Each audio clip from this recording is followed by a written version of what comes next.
Hello, BookTube. This is my part 1 of 5 of The Brothers Karamazov by Fyodor Dostoyevsky. This is my, 1 of 5 review of the book. The book is separated into 4 parts and an epilogue, so I'm going to break my review down as I go along, as I read each section, into a little kind of mini or hopefully mini review, as many as I can get. Basically from the idea of a lot of times I tackle big books like this and I get to the end of them and I can't really find I can say very much about the beginning of the book or the overall arc, because I'm usually so overwhelmed by everything at that point, and it's either it's been shoved out of my mind by what's come before it. This is a sort of a way for me to kind of slow myself down, in which I know is going to be super popular on BookTube, where we just want to slow down and just slowly go through a book page by page. At least I'm not going that slow. Okay, guys? I'm at least going by part. So hopefully this won't be too much of a waste of time. I don't think it will be for me, just because it'll hopefully deepen my reading of the book. So with that said, let's go into it. So yes, I'm doing The Brothers Karamazov. My translator of choice is Constance Garnett. Free is awesome, and also I can get it on a bunch of different things. I can listen to it on audiobook. I can read it on my ebook, which is right here, and I can put it on my phone as well, which I love. And to be honest, it seems like it's quite a good, competent translation. I don't speak Russian, so I wouldn't be able to tell the difference anyways. And as long as it's competent, I think for my level of reading, what I'm going to get out of the book, I think this is going to be pretty darn good. So I'm going to start off with just kind of a little bit of a meta thing on the book, which is the narrator of the book. The narrator of the book, I keep on noticing, is every once in a while will slip into the I, or me, or we, or I saw this, or, the people of the village. It's got this very much, I expect it's like, oh, is a character going to show up who is actually this narrator? But it seems like it's actually just going to be, it's sort of a communal point of view. As like, yes, this is someone from the community telling this story about the Karamazov family. It's one of these, it's the infamous family of your community, and it's like everybody talks about them, everyone rolls their eye, they're good for gossip. That's the kind of sense I get from it, of that kind of feel. So I'm gonna keep on looking out for that as I go along, and see what I pick up there. But I wanted to note that to begin with. So this part of this first part of the book is divided into 3 books. The first one is, book 1 is like the history or story of a family, which basically introduces us to the Karamazov family, starting off with Fyodor Pavlovich Karamazov, who's the father of the brothers Karamazov, and he's this landowner, doofus, asshole, disgrace of the community. That's he's always doing the wrong thing, and he's always doing it very loudly and embarrassingly. And it talks about his at the very opening of the book. This is like, mentions that his tragic death, which occurred 13 years ago to this telling of the book. So at the beginning, he's going to be dead. And my outside, whatever sort of filtered into my head from outside that I've picked up from the ether of people maybe mentioning this book, is that I have a feeling one of the brothers actually ends up killing him, or someone around there ends up killing him, and it's going to be this patricide is going to be the thing. It's interesting, as I'm going to talk one briefly thing about translations of that. The McDuff translation here, which I'm not going to read because it's super small type, and I'm an old person now. And it's in book form. I can't put this in my earphones, and I can't put it on my phone. It talks about his tragic and fishy death, whereas Garnett talks about his tragic and gloomy death. And through the magic of Kindle samples, the Pavir and Volonsky one talks about his dark and tragic death. So it's interesting, 3 different translations, and at the beginning there, they're all saying, hey, I'm different. I've got a different word to modify what his death is. So I just thought that was like an interesting little quick zoom in, and then we're just going to zoom out and forget about all that translation stuff because, to be honest, my reading of the book will be so blunt that it's probably not going to make that gigantic of a difference. I guess, I mean, every single decision a translator make adds up to the whole work. So I guess in that sense it does. But it's like a giant collage where I have a feeling this collage, that collage, and this collage, the Garnett, the Pevere, and the Macduff, taken from a distance, are all going to kind of vaguely, they're going to look around the same, which is probably going to be good enough for me. So yeah, we talk about Fyodor. And by the way, Fyodor Dostoyevsky, Fyodor Karamazov, kind of a little bit of a balls there thing of saying, I'm going to give this character my name, and it to be such a complete holy fool, prick, idiot, guy you want to strangle. At least this is how I'm feeling by the end of book one. He's had 2 wives. Both wives have died basically because he's been such a terrible person. First one ends up dying, runs away from him with a divinity student, and dies of either starvation or typhus. The second wife, sort of driven kind of slightly crazy into a kind of religious mania. There's a scene of her rushing into the monastery with the youngest son, Aloysha, and holding him in her arms. And this is Aloysha's memory, and her communing with the Holy Mother, or at least that's what she thought she was. She's also could be just like a religious mania, which is, this book is like, yes, either it's like a great religious thing, or it's she's got mental issues. And it's the book kind of keeps both in mind at all times, and it's interesting how it keeps lots of different facets in mind at the same time. So yes, has these 2 wives, ends up with 3 sons. One son from the first one, Dmitri, who is 28, dissipated, has a violent temper, and while he's in a kind of a genuine relationship with this woman called Katrina, who's a very kind of respectable woman, he's also in a love triangle with his own father, over this woman called Grusha, who is sort of this 22-year-old femme fatale. So, super messy there. He's coming back to town to have it out with his dad because he wants some of his inheritance, or he thinks he should get inheritance. And his father has basically, throughout the whole life, has not given his sons any support, fulfilled any of his duties as a father, as just a human being who's brought these children into the world. So that's Dmitri. The other 2 sons, one I mentioned already is Aloysha, the youngest, and Ivan, who is 24, is kind of a sullen, brooding intellectual type, never asked anything from his father, has kind of supported himself through his writing, has come to prominence now because he's written this article on the kind of separation of church and state, which is interesting because like atheists think it's supporting him, it's supporting them, and the religious people think, oh, it's supporting us. There's some confusion, like, well, maybe he's just playing both sides. He's doing this kind of burlesque, I think is what one of the characters says. And I can see that being maybe applied to Dostoyevsky's writing, having read this and having read 1 or 2 other things by him. And then there's Aloysha, who I mentioned before, who's who's the youngest, and is called the hero of this book, which is interesting. He's openly said, this is the hero. You're not going to think he's a hero at the start, but no, trust us. He's the hero of the book. And it's like one of those like, oh, okay, so that's an interesting frame of mind to put us in. Like, here's the important son at the beginning. We're going to mention him very first, and that he's his father, and then we'll go into like the rest of the family. But it all comes out of Aloysha, and he's 20, he's youngest, he's a very good-humored, kind of an open fellow. Maybe perhaps because of his influence of his mother, of that memory, he's ended up taking refuge in the local monastery under the tutelage of the elder Zosima, who's kind of this minor celebrity, who's kind of the holy man of the area. He's an elder, and it's very much this thing of a relationship where you're supposed to submit to the elder, basically submit all your will and just do whatever he says. And if you don't, that excludes you from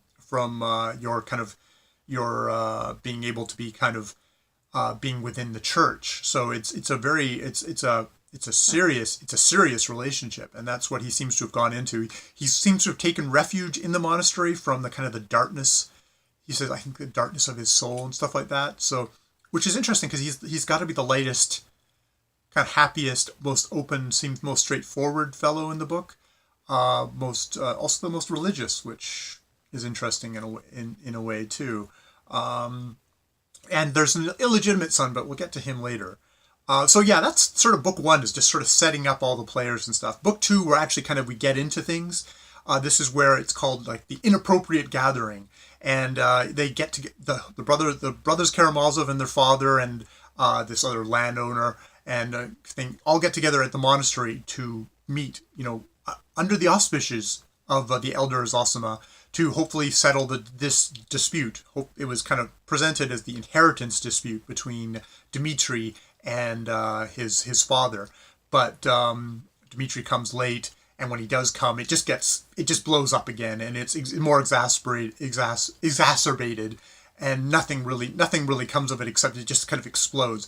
But but this is where you get to see kind of real time, just what kind of guy the father is, Fyodor is, and he's it's a great dramatization of this kind of asshole, a troublemaker, holy fool, loves taking the piss out of anyone he can, and when he sees a weak spot, he just attacks it. He just obsessively attacks it. He can't help himself. Even if it injures him, he attacks it, and it's got this very kind of Shakespearean feeling. Like this is like one of Shakespeare's fools, and there's this sort of echo of Lear in it, in a way of, just because you got the father with not three daughters in this case, but three sons, and there is sort of a Shakespearean kind of like, we're on a stage in this thing where there's this great monologue of this fellow and of Fyodor, and it's quite amazing that way of just building this character and building his many contradictions and allowing him to just talk and go take you through all these twists and turns, like, I'm the Prince of Lies. Oh, I'm not the Prince of Lies, and kind of like taking stuff back, putting things forward, and it's quite amazing that way. And you just want to, at some point, you go, wow, this guy's really great at just taking the piss out of this pompous liberal landowner guy. But at other times, you're just like, oh, if I was in a room with this guy, I couldn't stand being in this room with this guy for more than like a couple of minutes, and I have to leave because he's just like, he's crazy making. I mean, you can see why someone might end up killing him, and it's like you might kind of sympathize with them, and you start thinking about who would have the motivations. It's like everybody. It's like perfect Agatha Christie in that way of like, yeah, I think everybody would want to kill this guy, would have a reason to. Now in this book, there's also one of these scenes which I think is why I wanted to do this as just sort of as a single part, just to focus on one part. It's the elder Zosima blessing the women. He goes out and he's reputed to have these healing abilities, and it's interesting because the book goes like, oh yeah, he either has them or this is all in the women's heads. But look, this, it's like, but they seem to believe, and it does seem to work, or it only works for a little while. It's like it's very good at kind of weaving dropping in all the different little facts. So you have to kind of, this is for you to make up your own mind. I can see someone who's a true believer coming into this and going, yeah, he is. Whereas someone who's like probably more secular, like I am, or atheistic, and go, yeah, it's in the women's heads. So there's that. But there's also the idea, there's also just sort of the idea of Christianity in this book, I think is presented in a very powerful way. Like a lot of the women who are coming to see him have had terrible tragedy. And one of them is talking about how they've basically, 3 of their children have died, and now the 4th child has died. And, the grief is overwhelming, and her husband, who she's left behind and kind of abandoned, has said, like, no, you should be happy because they're in heaven. And that's exactly what Father, the elder Zosima says to her, is like, no, you should be happy because these children, they've had the least amount of life here, so they're going to be the boldest before God, and they'll become angels. And so you should be happy. Which is like, yeah, you should be happy, lady, that your 4 children all died, and that you're here still on the earth having to deal with your grief for that. And it's interesting because she's like, yeah, I know that as a Christian, I should be happy that they're in heaven, but still I have this grief. I'm here. And how do I reconcile those two things together? And I found that quite powerful, in the sense of, it isn't a book the book isn't saying, yes, the lady is terribly wrong, she should be happy, or no, this church, this horrible church is smashing this, is making this lady feel worse by telling her she should be happy. It's like, no, there's an interplay there between the two that I find is like really powerful, and that the consolation of religion, but also the idea that maybe there isn't a consolation, that this religion, you just have to go with the material things of, there was a child, and now that child's dead, and I'm left with nothing. And maybe there isn't a heaven, and maybe, all I'm left with is my grief and my memories of my child. And it's all made all the more powerful probably because that Dostoyevsky had lost his own children. So, it's obviously something that drilled into him as well. So yeah, and let's just quickly do book 3, and then I'll let myself and you guys go, because I got to go to work, man. Book 3, we kind of get into the love triangle. There's more of how Fyodor, the father, is just a freaking horrible person. You learn that he rumored, perhaps, most likely, fathered a child with a mentally disabled woman, basically the village idiot, as she might have probably been called at the time. So, raped her, and produced this son, Smerdyakov, which is basically, it's sort of like a thing of smelliness, but he's like, the kid is terrible, was a horrible kid, was hanging cats at a young age and then burying them, and taking delight out of it, and admires even Ivan for his atheism, and basically looks like he's like that little Stalin in waiting, that kind of that bad of a vibe you get off of this guy. So I'm sure we'll see lots of him later. You can already see some of his machinations. He apparently told Dmitri the wrong time to come to the monastery, thus probably making a bad situation even worse for for Dmitri and his father to maybe have worked things out, but that was sabotage. And then you also get a scene of Dmitri, who's insanely jealous, breaking into Fyodor, his father's house, demanding that, oh, I thought I saw Grusha come in here, and he's like searching the rooms, and he's like super, super jealous and just insanely like, and he's threatening to kill the old man. I'm going to come back and kill you and stuff like that. So it's like, we're really kind of ratcheting up all that. There's really bad conflict about to happen. There's something's going to push this over the edge.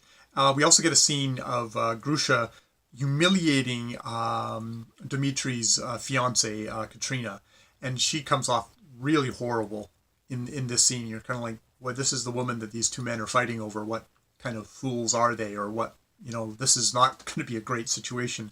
And we end with Aloysha getting a love letter from a very young daughter of a woman who is also waiting for the elder to do the blessings in that scene from the second book, which it's just like, okay, it's like, how young is she? But it's just like this. It's interesting because Aloysha, like, he was blushing about the kind of the attention, and you can see like, okay, he wants to be holy, but it's like, okay, he's kind of into this. He's kind of into this, like, oh, love, oh, someone wants me kind of thing. And so, you can see that you're making him a little bit more complex of a character, that, oh, maybe there was a reason why he was fleeing to the monastery, because he's probably got his own needs and desires, as we all do. And those, you just can't escape from any of those. So yeah, that is my super short little dip into the first part of the Brothers Karamazov. What I should probably do is do the four parts, and then maybe with the epilogue, just do a big summation, not a big summation, a smaller summation of the whole book, and then just have these as my backup. I don't know. But I've enjoyed this because I feel like I'm getting more out of this book by just pausing and saying, hey, this is what's happened in the book. This is what I would think about what's happened in this book, and try and get it, kind of a deeper understanding, deeper engagement for myself. So if that helps you at all, that's awesome. And if not, you can watch this one, and you can just watch the other ones, zip by as they go, and I'll be back to regular reviews interspersed in between them, I'm sure. All right, more videos later. Bye for now, you BookTube.